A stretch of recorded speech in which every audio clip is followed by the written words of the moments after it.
Thane police आयुक्तालय परिक्षेत्रामध्ये अंमली पदार्थांच्या सेवांबाबत तसंच विक्रीमध्ये मोठ्या प्रमाणावर वाढ झाल्यानं तरुण पिढी अंमली पदार्थाच्या आहारी जाताना दिसते।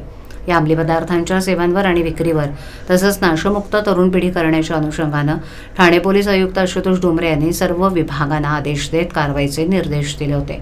यामध्ये ठाणे गुन्हे शाखा घटक 1 ला यश प्राप्त झाले।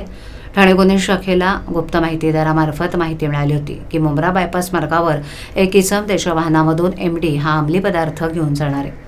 या माहितीच्या आधारे ठाणे गुन्हे शाखेच्या पोलिसांनी मुंब्रा बायपासजवळ सापळा रचून मारुती कारमधून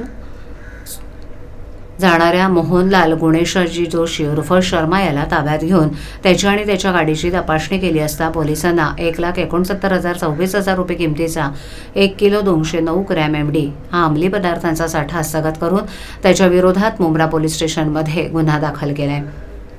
पोलिसांनी आरोपीला अटक केली असून आरोपींनी हा अंमली पदार्थ कुठून आणला आणि कोणाला विक्री करणार होता याचा तपास पोलीस करतायत।